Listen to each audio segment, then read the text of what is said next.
Rotary Club Durrës përmbylli fazën e parë të projektit parandalimi i skoliozës, i cili është thirrur në 20 shkolla të qytetit. Me këtë rast, në ambientet e QKF Durrës u zhvillua seminari ndërgjegjësues, zbulimi i hershëm i skoliozës, roli i shkollës, familjes dhe komunitetit. Projekti deri tani ka investuar në pajisjen e palestrave të 20 shkollave, të cilët janë pjesë e projektit, me pajisje për të ushtruar dhe për të parandaluar deformimet e shtyllës kurrizore.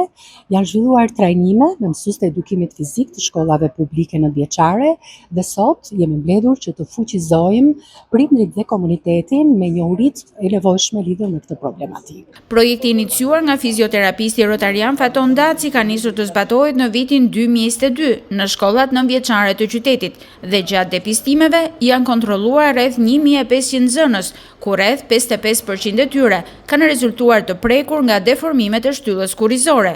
Guvernatori i distriktit rotarian 2485 Arben Dushi dhe drejtoresha e ZVA Samarilda Thërmia vlerësuan faktin që mësuesit e edukimit fizik janë trajnuar tashmë për të identifikuar në kohë sëmundjen.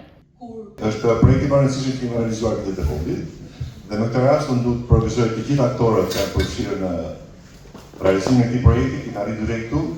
Dhe tani filloi faza më e rëndësishme që quhet trajtues skoliozë.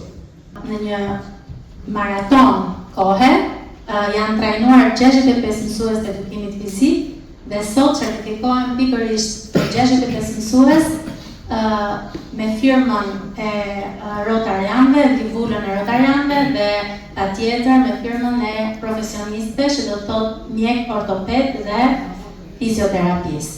Seminari ku referuan shumë rotarian dhe fizioterapist kishte për qëllim rritjen e ndërgjegjësimit, mbi rëndësinë e diagnostifikimit të hershëm të kësaj sëmundje dhe bashkëpunimin mes shkollës, mësuesve dhe prindërve. Jo të gjithë prindrit ishin dakord sepse është një arisi e re për shkollat tona, por më vjen mirë që shumica e tyre, një masë shumë të madhe, ishin pro depistimit skoliozës.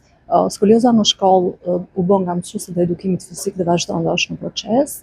Prindrit duhet të informohen, të ndërgjegjësohen dhe të jenë partner aktiv për edukimin postural të fëmijëve të tyre. Një skoliozë ka për herët është një punë shumë e thjeshtë si për prindin ashtu edhe për mësuesin e edukimit fizik, që është i pari që kap ose evidenton rastin tek fëmijët e vegjël.